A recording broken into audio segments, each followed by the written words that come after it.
Chers frères et sœurs dans la foi, je vous invite aujourd'hui à réfléchir à un phénomène qui a touché le cœur de nombreux. Un signe qui a traversé les siècles et qui continue de briller comme un phare d'espoir au cœur de Naples en Italie. Le miracle du sang de Saint Janvier.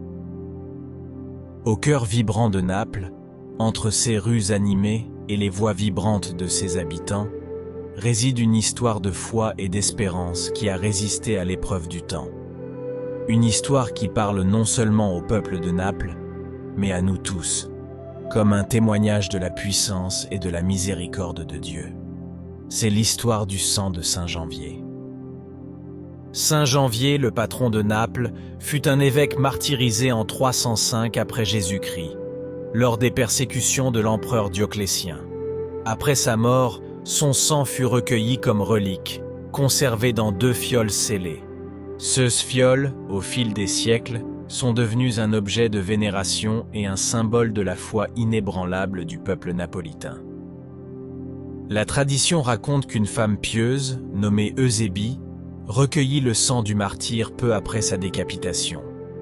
Ces fioles ont été conservées avec grand soin et révérence, d'abord dans la catacombe de Saint-Janvier, puis, au XIIIe siècle, transférées à la chapelle du Trésor dans la cathédrale de Naples, où elles résident encore aujourd'hui. Mais, mes chers, ce n'est pas seulement la conservation de cette relique qui a capturé l'imagination et la dévotion de beaucoup.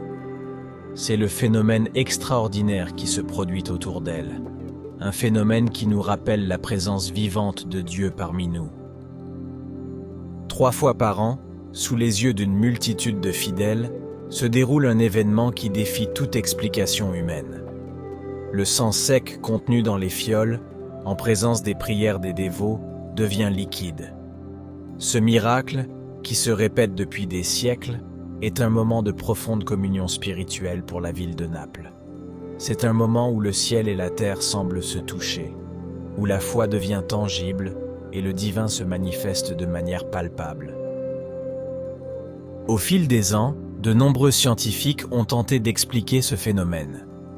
Certaines études suggèrent que la composition du sang pourrait contenir des substances spécifiques qui le rendent sensible aux variations de température ou de pression.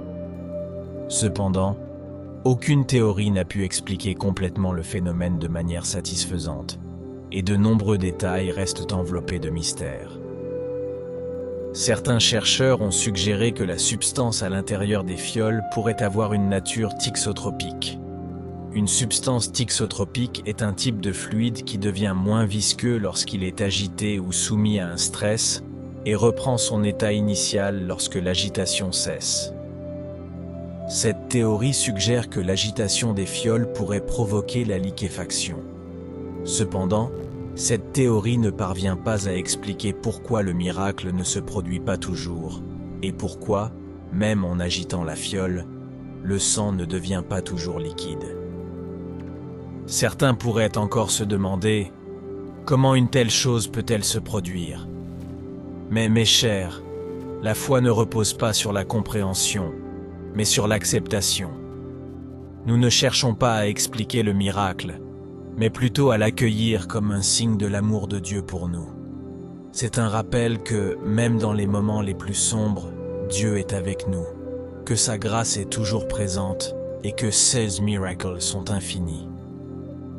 L'Église catholique, à travers sa longue histoire, a toujours adopté une approche équilibrée et prudente vis-à-vis des phénomènes miraculeux.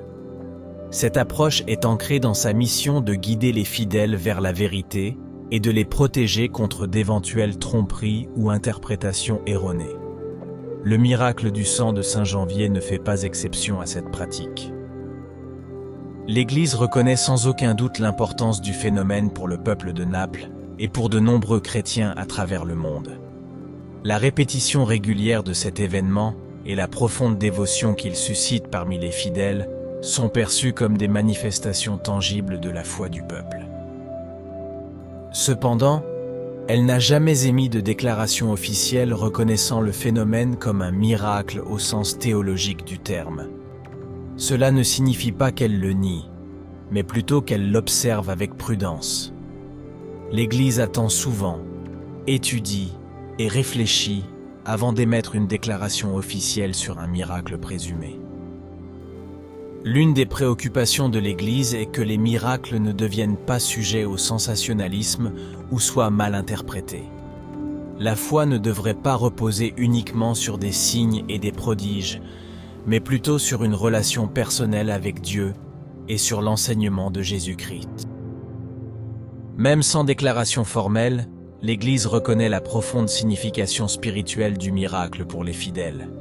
Il est perçu comme un moment de renouveau de la foi, un rappel de l'amour et de la protection de Dieu, et une occasion pour la communauté de se rassembler dans la prière et la dévotion.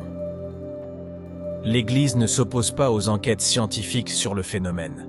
Au contraire, elle encourage la recherche et l'investigation, car la vérité, qu'elle soit scientifique ou spirituelle, mène finalement à Dieu. Frères et sœurs, le sang de Saint Janvier est un trésor non seulement pour Naples, mais pour nous tous. C'est un signe tangible de l'amour de Dieu, un rappel que, malgré les défis et les épreuves, sa présence est constante. Puissions-nous tous trouver de l'inspiration dans cette histoire, renforcer notre foi et nous rapprocher davantage de notre Créateur. Que le miracle du sang de Saint Janvier continue d'éclairer nos vies, de nous guider dans notre chemin de foi et de nous rappeler l'infinie miséricorde et l'amour de Dieu. Faites-nous savoir dans les commentaires ce que vous en pensez et n'oubliez pas de vous abonner à la chaîne pour ne pas manquer les nouvelles vidéos et rejoindre notre communauté de foi et de prière. Que Dieu vous bénisse tous.